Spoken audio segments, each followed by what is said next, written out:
everybody. Welcome back to the podcast. I'm Dan Haidt, and this is Flies in the Kitchen.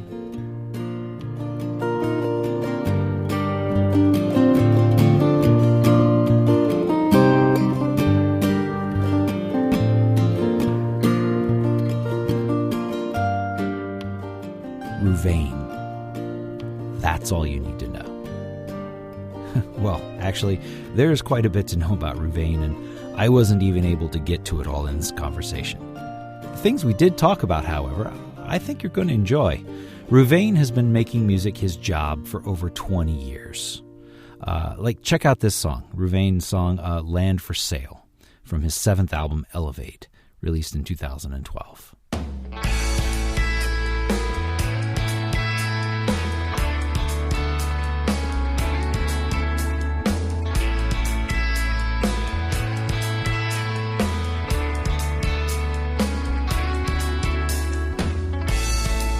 I sit and watch the leaves fall to the ground and feel the seasons go round and round. I see the concrete cracks around the town and watch as years bring people down.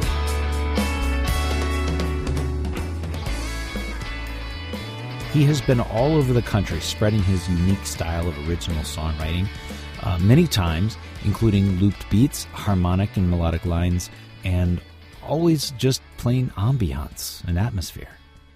Which seems appropriate since we met in what he affectionately calls Atmosphere Room, in his specially designed basement studio. I erroneously called it his control room, but I was corrected. We chatted about a lot of stuff, mainly his history, his music, and how he moved the coin guitar pick into an industry upon which he now comfortably rests at the top. Oh, and at the end of this episode, you're going to hear a brand new song released just last month called Spark. It's a tune written for Hanukkah, especially to encourage people to be a light in the darkness during especially troubling times. So stay tuned for that. But first, let's get to my conversation with Ruvane. Here's a bit of his loop-enhanced tune, Waterfall, also from the Elevate album.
So we're sitting in your control room, right? We are. Did you design the whole thing this way when you bought the house, or did you build it in? It was a completely unfinished space, and my idea before we purchased the house, I mean, that was one of the things we were looking for, is how we could build it out into a studio space, and so given the dimensions of the space that we had, this was the best fit as far as design. So essentially just the control room and then the recording room. Correct. and everything happens in there. No, Well, all the recording. a lot of live stuff. I mean, in here we'll do keys, we'll do electric bass if it's direct, things like that. And you said you recorded Jeff Tobin. How long ago was that? That was their debut album, Yeah. Texas. Oh, okay. Yeah, so that was a lot of fun. That was the is that the EP, right? Like Or something like that. I don't have it in front of me, but it had all the Texas songs. Yes. Yeah. Had the cute little dog with the hat and the whole thing. The armadillo wearing the tiny. Well, that cowboy too, hat. but the cover. The cover had the dog. Yeah, I was surprised there was no armadillo on that. Yeah. Well, they're dog people, I think. Oh, there you go. Yeah. So, who all have you recorded in here? I'm trying to think. Excuse me. So I've recorded besides my own projects. I mean, it was initially I created this studio initially because I wanted to be able to have something for my own projects without having to worry about booking time and finding gear and all that stuff. So most of my current projects have been recorded here. A few components have been recorded elsewhere. I've recorded a couple of hip-hop artists, a couple of traditional Mexican norteño music, and I mean the Jeffs. I mean it's a very small thing. It's not like I go out actively searching for clients. No. Okay. So, Well, so you've essentially built this for yourself, and just to get all your own music down. right. Okay.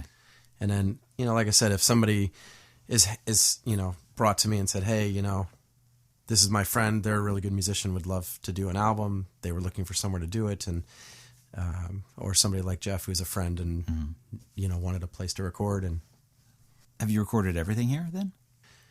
I've recorded all instruments here, that not I guess, Well, not necessarily for all albums, but Not for all your albums. no. So for Elevate, I was invited down to the recording workshop, and so we tracked drums down there with their students, and then recorded everything else that I was involved with here. There are some. It's really cool, actually. There are some artists that I work with who are based in other parts of the country, and so I'll send tracks to them. They'll record their part, send it back, and then I'll incorporate it into the final recording. So it's really neat. People get up in arms and say, "Oh, technology, is not our friend," but in many ways it is, because it avoids a plane ticket. It provides immediacy, and it brings the whole world together really quickly. Right. Some of the artists I work with are on both coasts. Some are in Nashville, and so it's very quick and easy to get their part recorded and then put right back into the groove. What are you writing right now? Well, it's interesting you ask. I found myself so the last album I did was a cover album in 2014, and it was kind of a departure from my traditional album structure. It was, it was all covers. It was exclusively on vinyl. I worked with a different, mastering engineer and sort of different musicians than I typically work with, and so it was, I guess, it was a whole interesting, different project for me. And I guess between then and now, I, have had a lot of other projects that I've been involved in, and I've, I guess, sort of lost focus of writing, and so what I wanted to do was to bring myself back together, and so I decided to take some little mini excursions to help, I guess, get the creative juices flowing and that kind of thing. So the first excursion I took was I went up to Lake Erie at the beginning of the fall, and my friend has a large boat, and so we went out on his boat and kind of co-worked for a while, and he did his regular work, and I sat on the bow of the boat and did some writing for a few hours. On the boat? On the boat. Nice. He has a 32-foot boat. It was very cool.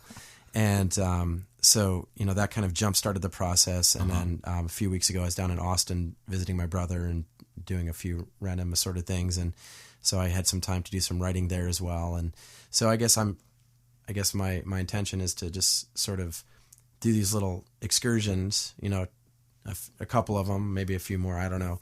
What about the excursions is inspires you to write? What brings it out of you? Well, I guess there are a couple things. The first is that it's a completely different setting in which I find myself. So I'm out of my routine, and since I work from home, if I'm here, then I don't know. It's sort of creating a separation, and so there's something inspiring about a different setting, of course, and I guess it just channels the energy into a specific format, so that if I'm sitting there and I know I need to be writing, then I don't know, it just works. So I guess the plan is to finish writing the album by the beginning of 18, and then record and then have a release for 19. Okay. So that's the current plan. All right. So good. So how many songs have you got so far? I have one that's completely finished. I have probably 3 that have the majority of the lyrics to the point where I'm mostly comfortable with them. Obviously, I'll still do some tweaking. And then a couple other melodies that are disassociated from lyrics that may either work with current lyric structures or be used for something completely different. I don't know why I want to kind of beat this horse, but I'm really interested in being out on the boat and the setting of being on the water and being away from home and with your buddy on the boat. What kind of discoveries did you make out there while you were on the water? Well, I guess I relied heavily for one particular piece of writing. I relied heavily on visual cues. So I was observing my surroundings. I was observing how the water moved, how natural and unnatural items interacted with the water. So things like birds and fish and bugs versus, ships and, other kind of man-made devices. So I tried to sort of get lost in some of that, and I found that it helped enhance some of the imagery that I was working with. It also helped me slow down a little bit. I like to stay busy, and I like to have a bunch of things happening all the time. Right. And so I guess maybe that's part of the reason that I enjoy these little mini excursions, is because it forces me to slow down. Right. So you went to Lake Erie. Where else are you going? I don't know. Yeah. I had a kind of a mutual acquaintance invite me to do some co-writing in Nashville. I don't know if that'll happen. I do tend to get to Nashville at least once a year. I'll be going out to California in January for NAMM, so maybe I can carve out some time there. It's not that I'm necessarily looking for big exotic excursions. Right. I'm part of it is taking advantage of time when I am away to carve out a space to say, this is what I'm doing right now, and being in that moment. So you're pretty disciplined in that way. I'm trying to be. You try to be? Well, so this album actually is very different from anything else I've done stylistically, how I'm writing it, because in the past I've had songs either written or nearly finished that I've assembled and created collections of songs that have worked well together on an album.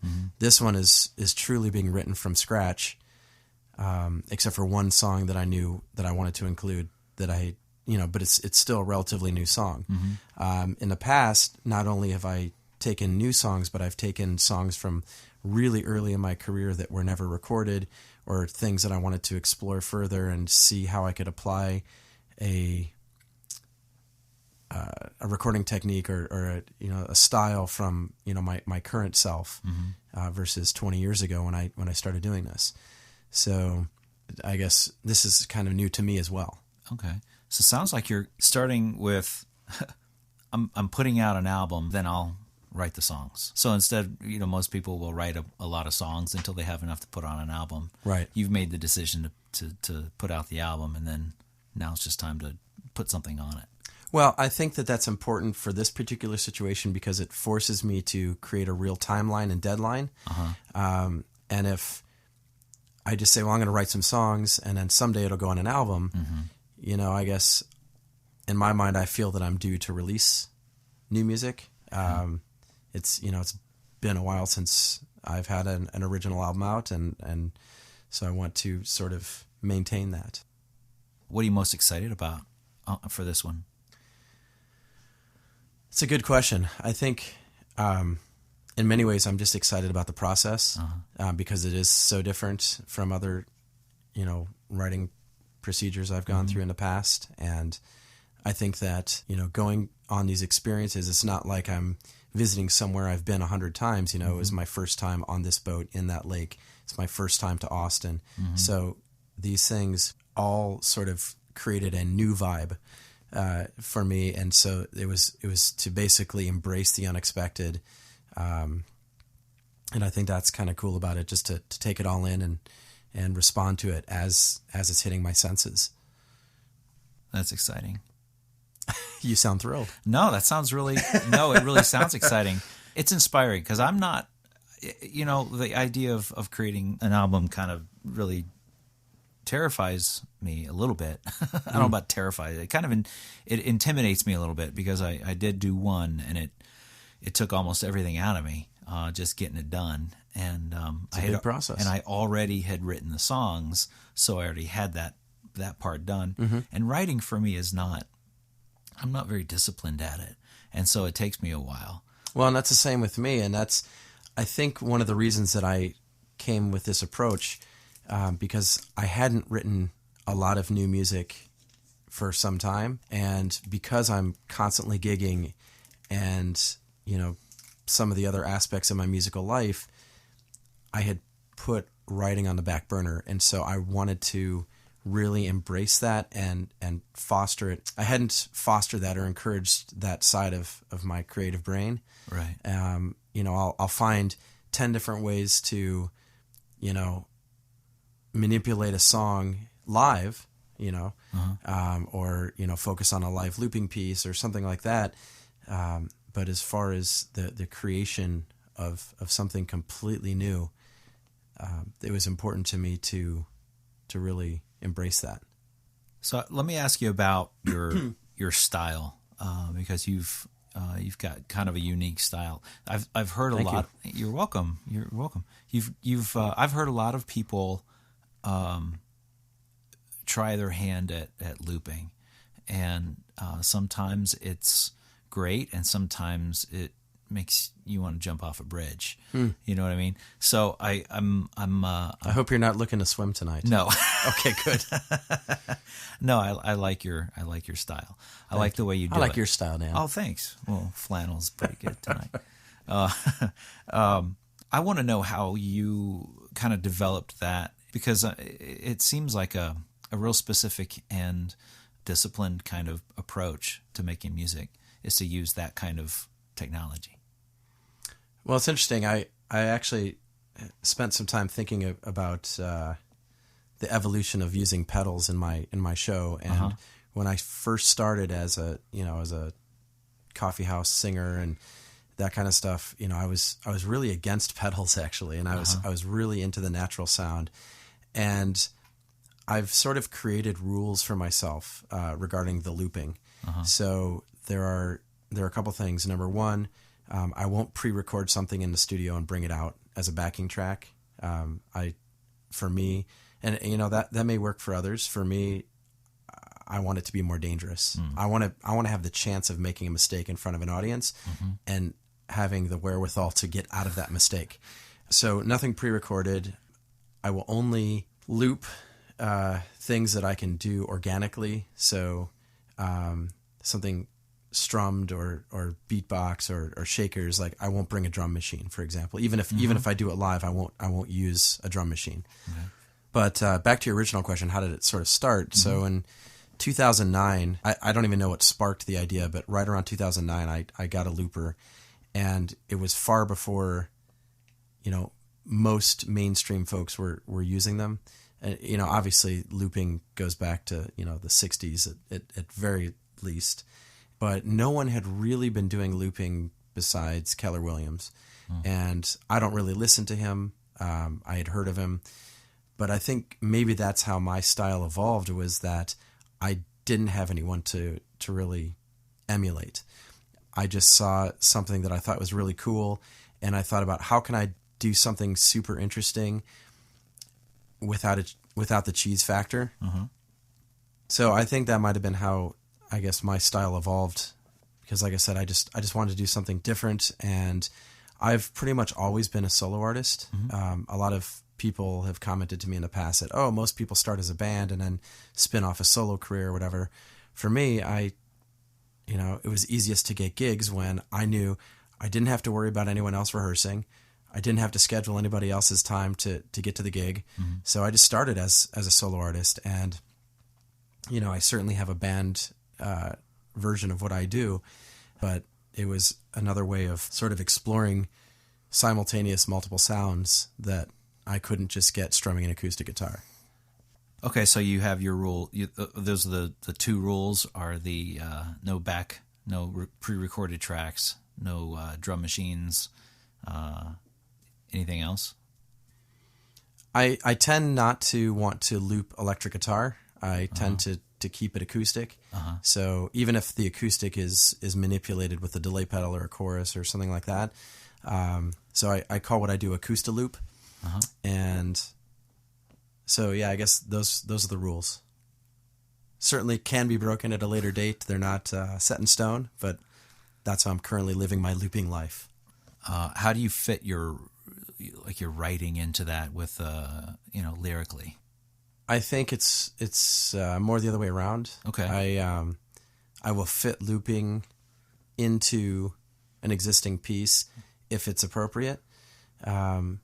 Certainly I could loop on any song, but although there are some times where I'll loop, a string of chords and then solo over it, I guess that's my least favorite kind of looping.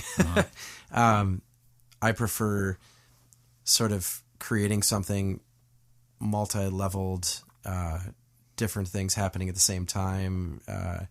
There's a song that I do, Waterfall, and so it involves a bass swell, and it involves a delay pedal on the acoustic, and it involves harmonics and a slide and beatbox and shakers, and then once it's all together, then I have a sort of pattern that I work from, and although the basic pattern is the same each time I play it, there are nuances to the live performance of it.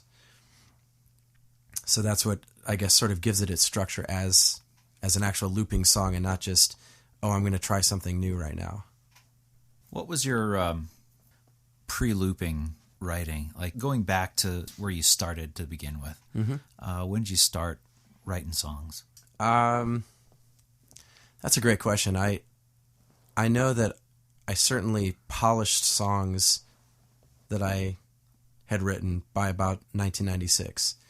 I had my first concert in 96, right about a month after I graduated high school, and then cut my teeth through college playing bazillions of shows. And I'm not sure that I even had the right to write what I was writing, because I really didn't understand much of the world. It's like What's an example? What were I don't know. Like I guess I was writing on big concepts and big ideas, and I'm not sure that I even understood them. I mean, I certainly felt like I did at the time, but I certainly have a different understanding of what I thought I understood then now. Amazing how time does that sometimes. Yes. Yeah. Perspective. Right. So it all started kind of around college. Right. Okay. I mean, I started writing certainly in my high school years, but I continued through college. That's where I really learned, the dynamics of working with somebody who's booking at a bar. I don't know. They're just like the little music life lessons that you learn, as far as, how to promote a show, at least in those days, how to promote a show, and all the, the staples and the cost of flyering and whether or not you could put them on certain telephone poles, and, so that sort of stuff, was all DIY, and, a lot of that has gone by the wayside with the digital era, but, you sort of learn that administrative side to it at that point. Do you think something is lost with that digital side? like putting posters up on poles and bulletin boards and things like that. I think that the experience of being a songwriter and a performer is part of that is lost with with Facebook. I don't know if it's lost. It's just change. It's just different. Yeah. Things last on Facebook a heck of a lot longer than when you go and put up 300 flyers around campus. Yeah. And then it rains. Because, you literally spend hours putting these things up. And then you walk by on your way to class, and it's almost like this pride because you see your poster up and nobody's postered over it yet. Yeah. And then somebody creeps onto the bottom left corner. Yeah. And then, and then some jerk just smacks a little handbill right into the center of it. And you're like, was that really necessary?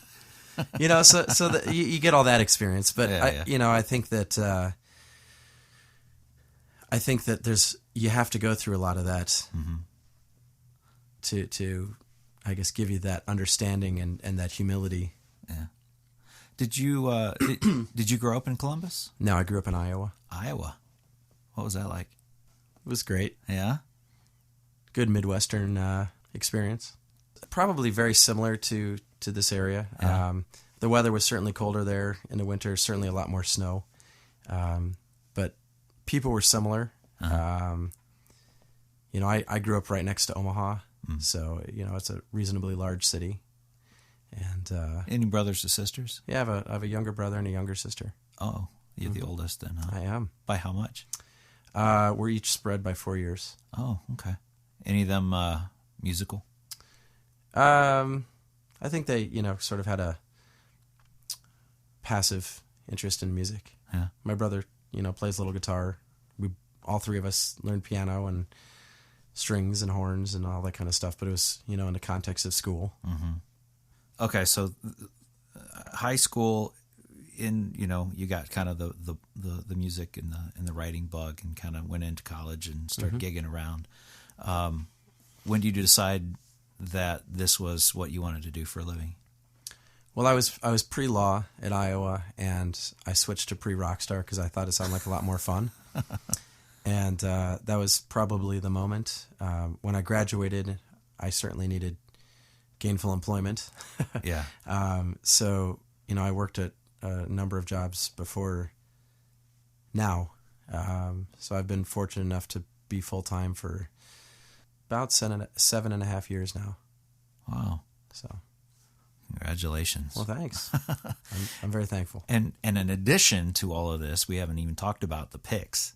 Oh, the picks and So, other assorted pleasantries. well, man, you've got this industry that I hadn't heard of until I saw yours, which are these coin guitar picks. Right.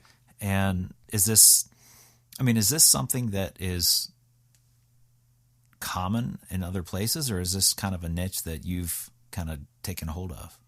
Well, the concept of the coin guitar pick has been around a really long time, but I liken it to the Flintstones having a vehicle that had very rudimentary wheels on it, made of bumpy stone. Sure. And then Michelin came along and changed how the wheel or the tire existed. That's who I find myself being to the coin guitar pick. I took something that was sort of a fun craft project for some, Yeah. and turned it into a sophisticated, usable piece of musical art. And where did that idea come from? Did you just find some coin guitar picks like in an antique store and decided I want to do this? Not at all. No, I actually, I thought it was original thought when I came up with it. Turns out, somebody who all of a sudden discovers the wheel, but didn't know the wheel existed, sort of thing. Yeah. So no, I actually, I started messing around with a quarter one day and turned it into, at the time, a very rudimentary pick. And not knowing that, I put it up for sale on eBay, and somebody bought it within like 4 hours. And so I thought, maybe there's something to this. So I bought the domain. I started sort of low key selling them on eBay and things like that. And it started kind of going. And then I refined the process to the point where it is probably as good as it's ever going to be. I've come up with unique ways of beveling and polishing and curving and all these things to the edges to make them extreme performance machines. And unfortunately, there are a lot of people that thought it was a good idea, and so now there's a large number of copycats out in the world. But as I like to say, nobody can touch my quality at this point. No one can touch the selection that I offer. And honestly, you've got coins from everywhere. And I also work with over 36 celebrities worth like gazillions of Grammys. So nobody has the clientele. So where do you find all your product? Well, so part of it is when I'm on tour, I'll pop into an antique shop and find some coins that are tokens that I like. I've sourced things from online sources. My brother actually travels for a living as well. And so when he's, in far off lands, he'll bring me back certain coins. My sister and her husband just came back from their honeymoon and found some really cool Vatican City pieces that you can only get at the Vatican. So, I turn those into picks, and the more interesting, the stranger, the better for me. I mean, anybody can make something out of a $50. But when you have like a laxative token or, or something from a house of ill repute, you have something interesting, and there's it's almost like there's a story behind it. You know? What's your prize pick? What's your favorite one? It's funny. I make picks that are up to $750 out of pure platinum. I own a company. I can play whatever I want, but I don't. Yeah. I play a $25 guitar pick. I play, and that's relatively inexpensive in the realm because they start around $20. Right. I play a 1968 40% silver $50. Dollars for donuts. I think it's the best sounding thing for my style. Yeah. So, yeah, absolutely. Well, which is the one that has the best story to you? I mean, you're talking about houses of ill repute, and it's funny. So many pieces that I've worked with have interesting backstories. Yeah. Whether they're insanely old, ancient pieces, or whether they're from countries that I've visited, or whether I don't know. I mean, there's just everything has a story, and it's finding what's unique about a particular piece in order to, I guess, bring that narrative to the surface. Is there a particular coin that you've sought out that you can't get your hand on? Or Not at this point. Or maybe you have sought it out and you have gotten your hands on it. I was going to say there are quite a few that I've wanted, that I've gotten. The good news is that I don't need something in perfect condition. Right. So where a coin collector, for example, would say, hey, that has a little scratch or a nick, or it's tarnished, or, any number of things that could make a coin less valuable to them, that's where I get excited because it's something that I can then, embrace and know that I'm making into a more usable thing. So, a lot of coin collectors will actually criticize me and say, hey, well, you're damaging collectible pieces. But the reality of it is they're going to slab it up, put it into a drawer and forget about it. Maybe, it'll be passed down as an estate piece or whatever. But ultimately, what I believe I'm doing is creating this breathable, usable art out of something that was just a static piece of money. You know what I mean? So it gives it a whole new function, because if I can, we just discussed, the inspirations for my writing of music, but if I can somehow give somebody a tone or a feeling or, just some spark of inspiration with this particular pick, and I can then have that inspire somebody else's writing, I think that that's insanely cool. So don't give away your trade secrets or anything, but I won't. You were talking you were talking about your process and how it is, the best that you can the best that you can get. Right. When you did your first quarter, you probably had much different equipment than what you have now. Is that about right? I would say it changed a little bit with nuance. But to make a better product, you don't necessarily need Better equipment. more expensive equipment or fancier equipment. I still use very modest equipment, and I just get better results because my craftsmanship as an artisan has grown. Okay. And so not only that, but I mean, partially I've learned some of this by trial and error. So I was using a pick and thought, boy, it would be really cool if I could get it to do this. And then I'm able to find a way for it to do that, X, Y, and Z factor. And now at this point, I think that it's pretty much where it needs to be in order to be as usable as possible. And what's the website? CoinGuitarPicks.com. .com. You snagged that up. I did. Nice. Before it was as big as it is now, is pretty larger industry now, you think? Unfortunately, it is. The thing is I don't mind competition. Right. If there's good product, then people get excited about it and all ships rise. The problem lies with when somebody is creating something that's in the shape of a guitar pick but isn't refined to the point it can be used. It's already a hard enough explanation to explain to a guitarist it's safe to use these picks on your guitar. It's safe to use these on your strings because of my finishing process protects your body of your guitar, will protect your strings.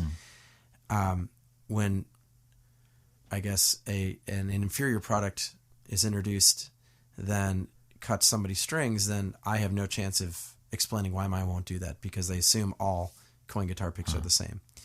And so that's the tricky part with this. It's not Ford versus Chevy, they both will get you where you need to go safely. Right. It's really, there's really a quality difference and a lot of the people who are attempting to make these at this point. Okay. I'm just curious. What's the oldest piece you have? I have one from 220 AD. Okay. From where? It's from the Eastern Han Dynasty. And I don't know much more about the piece than that. Nice. And that's been turned into a pick and is in a case and up. And is readily available. I don't know. For me, it's really interesting to play with a piece like that because you're touching history that's just so far back. And yeah. I mean, I've had some requests for pre-Civil War or Civil War era U.S. coins. And I've made some of those, and it's fascinating to me after I've made them to hold this piece and realize that, the insane amount of history, that rests in that piece. There's a certain energy with it, specifically older picks or ones that have rich history. So you've had coins from the Han Dynasty, from Civil War, pre-Civil War. And with its own, stories and ghosts attached to them. Right. Have you ever had a coin that you've been hesitant to alter? Not that I've been hesitant to alter, but I've been hesitant to sell. Yeah. And again, created a rule for myself that I can really only have a handful of picks because if I start keeping favorites, I'm going to create a museum. And so I need to be at peace with releasing the art out so that it doesn't accumulate in my collection. Yeah.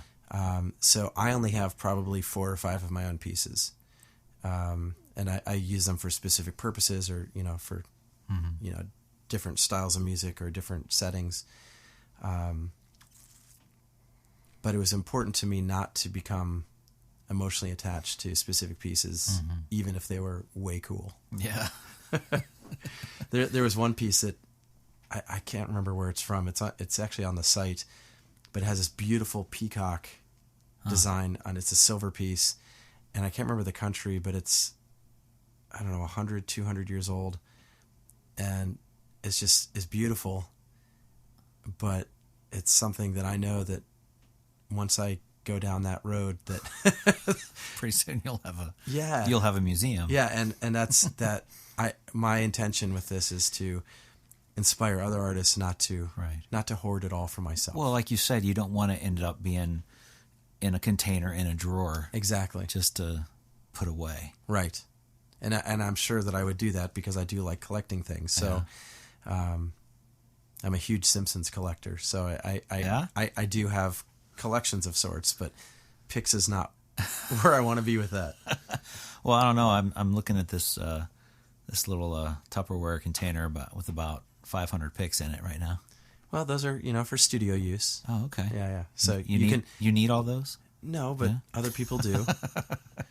Yeah. If you'd like some picks, you're welcome to have some. Yeah. Well, I'm actually I've acquired a bass guitar, and I think I'm going to start playing with a pick. And so, what would you recommend for a bass guitar, for a coin guitar pick? There are a couple directions that you could go with that. It depends on how thick you're comfortable your pick being. Yeah. There are actually three main directions. So the first, the simplest, the least expensive. Okay. is I really like using the Eisenhower dollars. The quote unquote silver dollars. Sure. Those make great bass picks because they have a nice weight to them, and they can still be made small enough to feel like a standard 351 pick. I really enjoy working with silver. It's a very comfortable metal to work with. Is it soft? It's soft, but not in a way that you're thinking about like a pillow. It's just soft for metals, of course. Sure. But it's certainly resilient enough to be used. There's just something enjoyable about working with it. I have a similar feeling with copper. Again, another soft metal, but I mean there are other soft metals, but those two I'm particularly fond of. So I like using the 1 ounce commemorative rounds of silver to turn into bass picks, and I also really like using casino chips. I originally designed casino chips to be bass picks, and it was funny. This summer I accidentally made one too small, and I took it on a gig and used it for acoustic guitar, and it was dynamite. And what's particularly interesting, normally I advocate against plastic for the most part because it breaks down, creates little saw blades. That's actually what's causing strings to fail. So with a finely tuned, perfected, polished, beveled edge, you actually lower the amount of friction that's happening on the strings. And there's something about the resin composite of a casino chip that makes it much more resilient and doesn't break down the way that a traditional plastic pick would. So that's sort of my exception to the rule when it comes to coin picks. Okay, poker chips. Yeah, I've seen your collection of poker chip picks. You've got, dozens. Yeah, my wife and I went to Vegas for her birthday this past year, and went to 33 different casinos, picked out chips. Wow. And so you just went out and bought a few chips. Did you go play and then find more chips? I mean, we played a little bit. I'm not a big gambler. No. We played with a few dollars, but it wasn't something that we went too deep into paint with. Right. Well, when you go to 30 casinos, you may not want to... 33. When you go to 33 casinos, you may not want to play at each one. Right. No, and the thing is that they knew, not that I was going to make picks out of them, but they knew that I wanted them for collecting purposes, because you go up to a table and ask them for 3 singles or 4 singles. Right. They know, and it's funny because without even asking, they'll say, "Well, let me find you some really clean ones, nice. or some really nice ones," and that's thoughtful of them. Yeah. But then again, like you said, the real dirty ones might have a story to them, that are important. They might, but I'm going to clean them anyway. So I mean, and especially if they were really busy and just being really nice to make change for me without me playing, I was like, it doesn't even matter. I mean, it doesn't. Yeah. I mean, because they end up these picks that are hundreds of years old look like they're brand new when I'm done with them. So, well, so I want to ask you about this Hanukkah song that you wrote. Oh, okay. Because I listened to it. It's really great. Thank you. And I mean, it's beautiful. I want to know, and you mentioned this person that was on it with you. Oh, there were 8 different musicians on it, plus me. Yeah. Oh, okay. Well, how did that come to be? Well, so this summer, every summer I take a tour around the Midwest, and I drive, and every city that I found myself in, I would be in a restaurant and there'd be a TV on in a corner, and it would be spouting some bad news about people being bad to each other. Yeah. And, looking through, newspapers or whatever I would happen to kill a little bit of time with, it was just everywhere I turned, it was something unpleasant. And I didn't like that. And I also didn't want to get involved in political discussions, political arguments, becoming entrenched in Facebook. That wasn't my intention at all. And I was struggling with how I could respond in a meaningful way that was positive and helpful to the discussion, to the dialogue. And so I started writing this song, and I called up Joey Gerwin, who's a friend and musical compadre, and I said, what do you think about doing this song? It's been kind of, festering and bubbling under the surface, and I want to do something with this. And, he's like, well, let's talk. So we kind of had an ongoing dialogue, and I went through the first round of lyrics with him, and he said, those are nice, but he said, you need to really kind of get to the problem. And because I was writing sort of a holiday themed song, wanting it to address the situation, and Joey really pushed me to write, I guess, in a more meaningful way, because I guess initially I was thinking of an all ages type song, and certainly there's nothing that would take this from being all ages, but some of the concepts that it's dealing with or that it alludes to are certainly more adult concepts. And so then I called some friends up from the Columbus music community. I called some friends of mine from around the country who I thought would be a great fit for this, and they all responded positively. And what really made me excited about this entire process, I've recorded a bunch of albums. We've talked about some of that, and we've talked about the process. What I found most satisfying about recording Spark was that everything went the way it was supposed to be. We didn't argue about politics. Nobody said, screw this, political party, or, the heck with those guys. There was no discussion like that. It was all with the intention of love and light, and of repairing the world, and trying to make a statement of peace and unity versus, saying, you are a bad person for doing this or believing this way. That wasn't what we wanted to say. Yeah. We all believed in the common message of, we need to get together. Everybody's very fragmented right now. And so I had never written a holiday song, and so I wrote it within the context of Hanukkah, and used Hanukkah as the vehicle to discuss this idea of unity, of being a light in the darkness. And everything went as it was supposed to. I mean, recording, when we got to the studio, just everything worked. All the pieces came together, and you've recorded an album. There are challenges with that. And sometimes, there's, either personalities that don't jive, or there's a musical, hump that you can't get over. Whatever it is, there's a challenge. And with this song, everything worked. Everybody, like I said, everybody was positive. Everybody, contributed, an insane amount of talent to this song for us.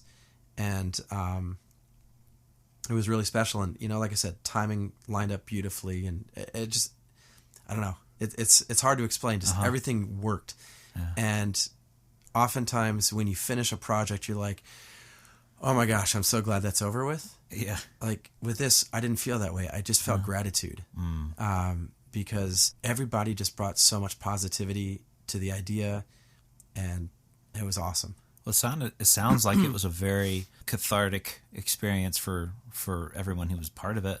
It just sounds like it was it did the job, not only like to record the song, but to own the message of the song. Right. During the whole process. Right. And that doesn't always happen. I mean, there can be a disconnect, or if it's your song versus my song, and I'm contributing to your song. There wasn't anything like that. It was like, cool, man. Let's do this, and it was great. Awesome. So, well, it's a great song. Well, thank you. And it was just written, right? I wrote it and rewrote it around mid-August. Yeah. And then we tracked into the early fall. Right. And then it just was released. So it's... That's great. Yeah. That's great. Well, hey, thanks so much, man. Thanks I appreciate this. And one, I'd like to record something here sometime. Sure. And we two... can do that. I know a guy. And two... I'd like to take a look at some bass picks if you got any. Sure, we can do that too. Awesome. Well, thanks, Ruvane. I appreciate you a whole lot, inviting me into your space. Absolutely. And telling me a little bit about what's up. For sure. Thank you. You bet.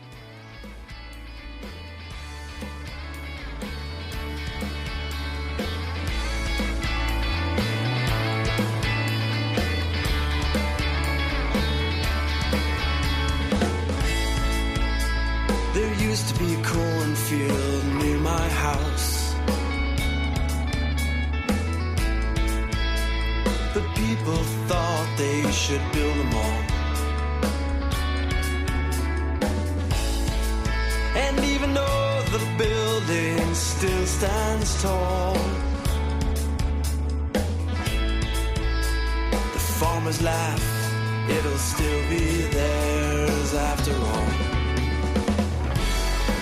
Everything's the same after all these years. Some will change, but it's the same basic fears.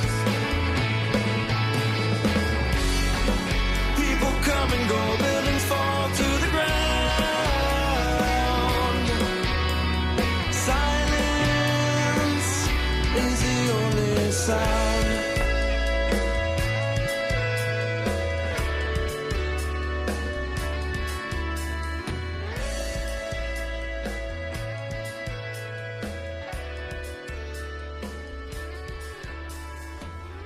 That was great, right? I loved hanging out in Atmosphere Room with Ruvane. This episode is going live right in the middle of the celebration of Hanukkah, so it's appropriate that we end today with Spark, a song not only honoring the Festival of Lights, but also a call for unity and honoring the light within us to burn bright and be a light to others.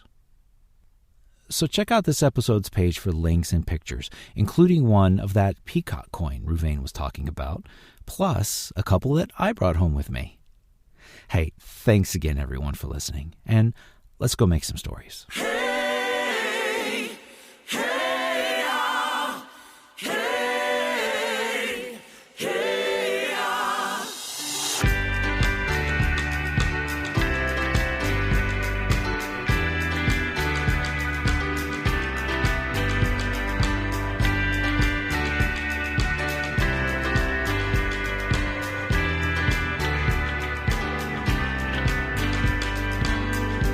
light each night with a steady flame.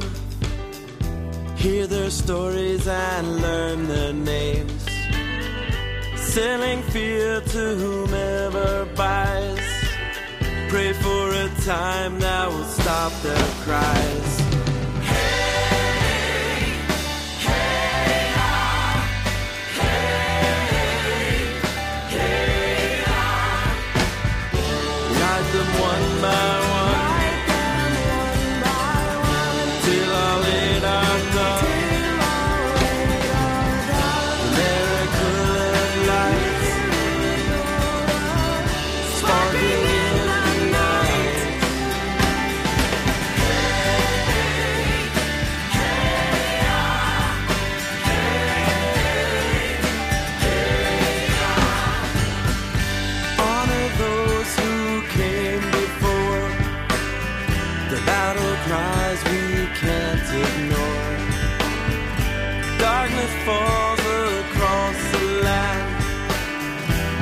mountains grow, why don't we understand?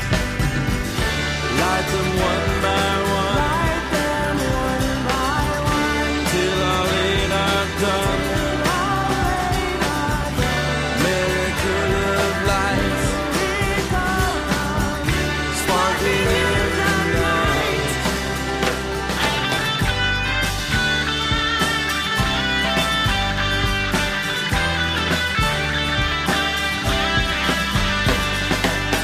Mount Tor Yeshuati, I light one candle for you and me, and all I need in the dark is an MIC. The difference between hate and love is a cup of tea. A bust to free, write a verse to change the earth, whether blessed or cursed. I remain in first place, we all start from the same spot on the podium. No need to hate, let's change the world, so they notice it.